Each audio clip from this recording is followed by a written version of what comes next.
there's so many crazy things happening in the world right now. And my job as a human is to stay put. And it's to self-isolate because I want to get that curve as flat as possible. I went to the grocery store for the first time in 2 weeks, and then I stocked up to the point where I could be good, I think, for at least 3 weeks, if not a month. Oh, wow. Do we have full coverage?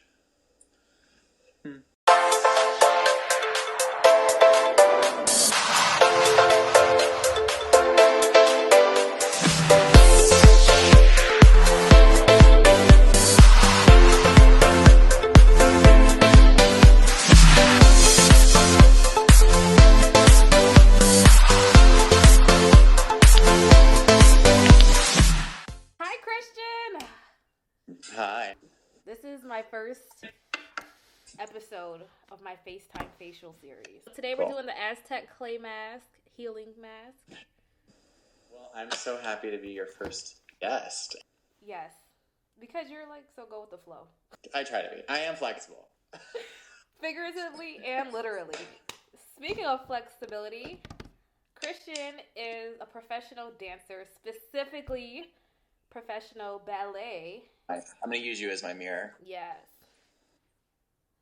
We might do a little bit more coverage for this special day. I love that. And that is love. But I had such a routine of this day of the week is when I took the time for myself to do self-love and to take that hot bath and maybe light those extra candles with that glass of wine. Yeah. And that always kind of became that was a weekly ritual. And now I have so much time on my hands. I'm I do some things every day, and then some things I'm just completely forgetting. It's kind of all those status quos are for myself are out the window. Yeah. So what is self-love for you right now, being home in the quarantine? I think this is the first time that I can remember living as an adult with no precedence in terms of the structure of society. Yeah. This abrupt slowing down for me has really forced me to kind of allow productivity to not justify my happiness or guide my happiness. Ooh. And I keep having to forgive myself, sleeping in. That used to be I used to equate that with laziness, and now I'm kind of let's embrace this, And a lot of that is just being you know what, Christian, you are going to take this extra 30 minutes to finish this chapter of this book before you have to do something productive. And that's kind of giving me the gift of my own forgiveness. Mm-hmm. Allowing myself to kind of be you know what, today, this is what you're going to accomplish, and you're going to embrace it. And if you accomplish half of it, then you accomplish half of it. The rest of the list will be there tomorrow, and that's okay. What I'm hearing for you is your self-care, and what you're getting out of this is you're just practicing patience with yourself and giving yourself that permission to just be. And I feel that's really hard because it's always you don't have to start that side hustle or learn something new or, I don't know, plan something for the future. You can just enjoy sleeping in or enjoy a good book and be still and kind of accept that this is a change and you're allowed to deviate from your normal routine of a rigid schedule. Yeah, in a ballet dancer, all of my work is done in a dance studio. As dancers, the dance community has been forced to shut down. Yeah, because you guys have no shows, no nothing, no rehearsals, no anything. So everything that I create is a product that involves me producing movement, and it's such a collaborative art form. So not only am I with the other dancers, I'm with the artistic staff, the ballet masters who are running the rehearsals. I'm with the choreographers who are creating the movement. I'm with the technical people, the stage managers who are letting us know exactly where our props are supposed to be. I'm with the maestro comes in and learns how the dancers are moving with the music so that he can conduct the symphony when we get on stage. For some story-length ballets, you will have 60 to 70 people in one room working on the same project. And so it's been crazy, dancers world round are really struggling and coping in different ways.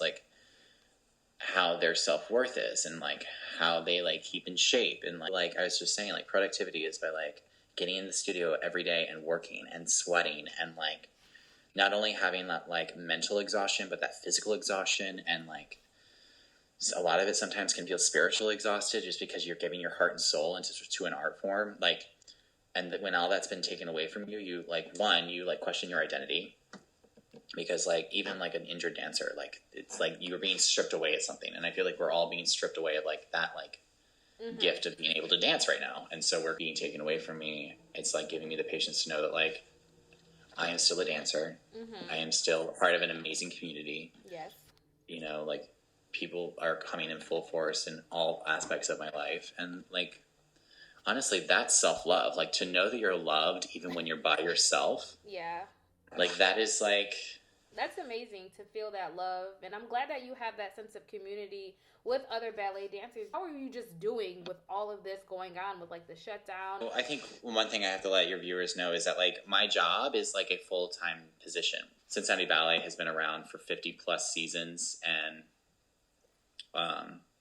you know, I'm very lucky to be a part of that community and part of that organization. So like my job is full 9 to 5, Monday through Friday, benefits, all of those things that come with a normal position. It's not like freelance, which I think a lot of people assume with dancers.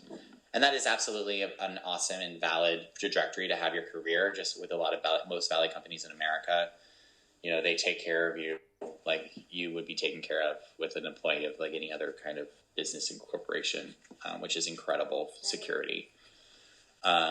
That being said, when we're not working and we're not performing, like the whole company has had to go on a furlough. So I've been given a lot of time on my hands. No responsibilities in terms of like work responsibilities. It's a level of patience, like, and it's also just like repurposing myself. Like, how can I be purposeful with all this time that I have? I mean, I have friends all over the world now that I like keep on a, you know, I've been keeping up with on a daily basis that I never had the opportunity to. Oh, she getting crusty. Yeah. I'm like, ugh. Oh, you are crusty. You got better coverage. I need something beyond a turkey. It's because this was so thick. I always moisturize afterwards. Yeah. I just use my rose water spray, and this is Urban Skincare RX. It's like their super glow serum. Oh, I love that. And it just kind of helps my skin. I use I use Peter Thomas Roth. Sorry. Oh, nice. Water Delusion.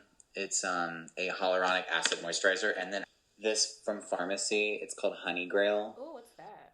It's an ultra hydrating face oil, and it smells amazing. And I literally just go, boop, yes. boop, boop, to give you like that really nice dewy look. But I put it on at night and just hydrate. Any words of wisdom that you would love to give out to fellow dancers or fellow persons of interest in dance during like this whole COVID-19 situation? Like any gems that you really want to just drop on people right now? My gem drop? Gem drop! As a dancer, like how can I utilize this to like say something in the future? Yeah. It's giving me the capacity to like reignite those fires in my artistic world. Oh, you know, like that's so sweet. It feels a little selfish though. Like I'm like, there are people dying out there, and there are like people who are working their asses off. And like for me, like I'm kind of like, what is this? This point in my life right now is something that like my grandchildren are going to ask me about. Like, what was your day-to-day like? And like, for me, it's kind of like, well, how do I translate that as an artist? How do I relate the emotions I'm going through?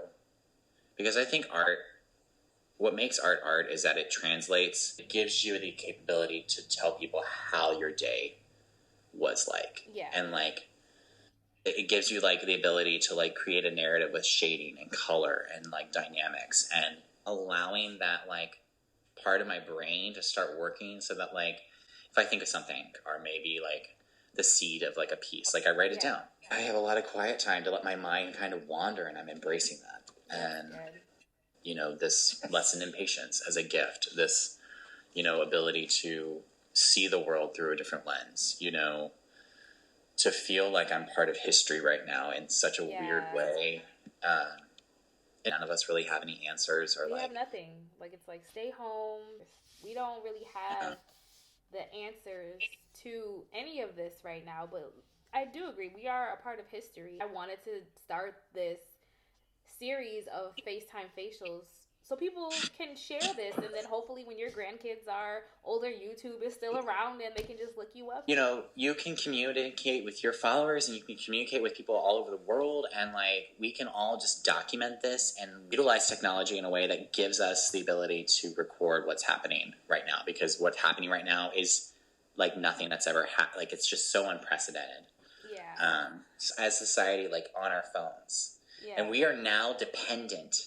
Like, we cannot have face-to-face human interaction right now. And we took that face-to-face human interaction for granted. Like, we would, how many times have you sat at a dinner table and everybody was on their phone? Right. Not being fully present in the moment. Yeah. And now, we can't even sit at a dinner table together. Like, it's just like... Gem drop. Yeah, right there. And every single person in the world is experiencing that. All of us are clinging to our phones to connect, to talk to humans, like at a virtual dinner table. And we're all sitting alone, just talking to our inanimate objects. And it's like a rewiring and like not taking for granted, like going out to dinner, because that's something that we've been stripping away from us. Not taking for granted live art. Like, for sure, going to a concert or going to see the ballet, you know, like, or just like going over to say hi to your friends and crack open a bottle of wine, like going to church, like all of these things. You're like, we like who knows, the next time we'll be able to do that again. God, getting deep with that face mask. Yes, we got cleaning our deep pores. In the pores, deep in the soul. And that's what we're here for. No surface level anything. We cleaning all the dirt, the cobwebs out, okay? Washing away. Yes. Because by the time this is over, we're going to come out with renewed spirits, positive vibes. We're going to just be exuding positive energy. I cannot wait. I'm like getting emotional. That's so weird. I'm getting emotional talking about like hugging those close to me. Yeah. But thank gosh for a FaceTime. Yeah. Well, Christian, thanks so much for letting me interview you. I feel like you have dropped tremendous knowledge on people. One, about what this experience is for you. Secondly, how it's kind of impacted your whole like career, at least in this immediate moment.